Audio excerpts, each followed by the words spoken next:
So here is our second proposition. To prosper, our nation must leverage four key assets: innovation, human capital, quality places, infrastructure, that principally concentrate in metropolitan areas. What matters today? Innovation matters because a nation's ability to invent and exploit new products, new processes, new business models is critical both to compete globally and resolve challenges like climate change. Human capital matters because innovation demands a workforce with levels of education and skills that are continuously furthered and upgraded. Infrastructure matters because state-of-the-art transportation, telecommunications, and energy distribution are critical to moving goods, ideas, and workers quickly and efficiently. And quality places matter because a changing economy, expanding population, and challenged environment revalue cities and the attributes of urban places: dense form, diverse populations, distinctive neighborhoods, downtowns, and waterfronts. Leveraging these four assets and maximizing their impact and potential is the only way that the United States can meet our historic challenges. So where do we find these central assets? Well, they do not exist in the abstract, nor are they evenly distributed across the landscape of nations.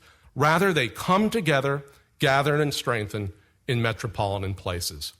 Here is the real heart of the American economy: 100 metropolitan areas that, after decades of growth, constitute 65% of our national population and concentrate the workers and firms that fuel the economy. In the U.S. as abroad, high-value economic activity is clustered in major metro areas. Globally competitive firms crave proximity to thick pools of qualified workers, to specialized legal and financial support, to institutions of higher learning, to modern infrastructure, to other firms, so that innovations can be rapidly shared. This is not just an American phenomenon. A majority of the world's population now lives in urban and metropolitan areas. By 2030, that share will grow to 60%. Across the globe, national economies are fueled by metropolitan economies. There are now over 400 metros in the world with over 1 million residents, compared to only 12 in 1900 and 83 in 1950. There are now 20 megametros with populations of more than 10 million people, only 2 of which, New York and Los Angeles, are in the United States. The big places are getting bigger. So what is a metro? Well, the official definition is pretty straightforward, quite boring. A dense area of 50,000 or more people, together with the surrounding jurisdictions from which it draws the bulk of its workers.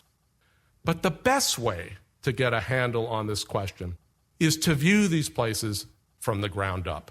Let's take Chicago as an example.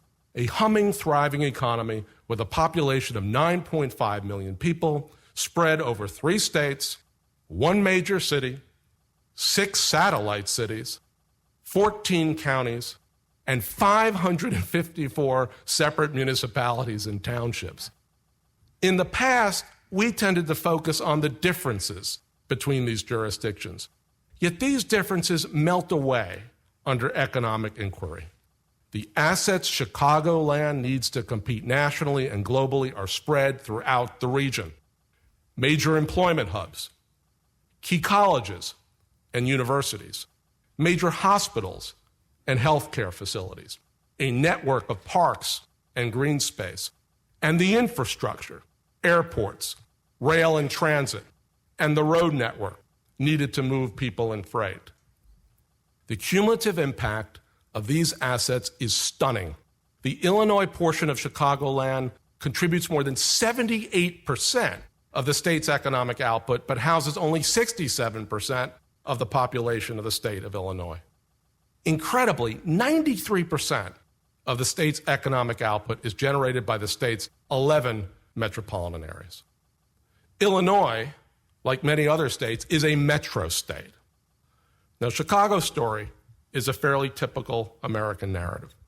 Across the U.S., our metropolitan areas concentrate those assets that matter most in today's economy. The top 100 metro areas alone take up only 12% of our land mass, but house 65% of our population and generate 75% of gross domestic product.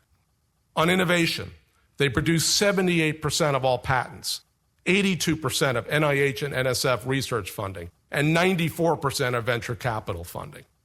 On human capital, they gather 74% of adults with a college degree, 75% of workers with a graduate degree, and 76% of all knowledge economy jobs.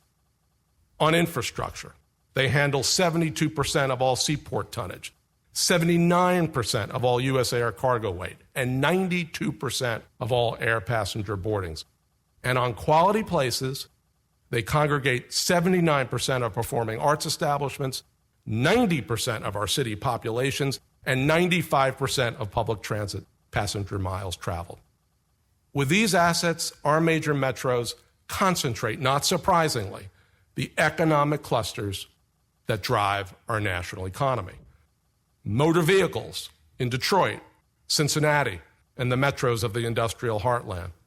Aerospace in Seattle, Dallas, and St. Louis.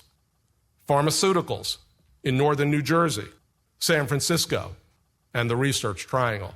Finance in New York, Chicago, and Boston.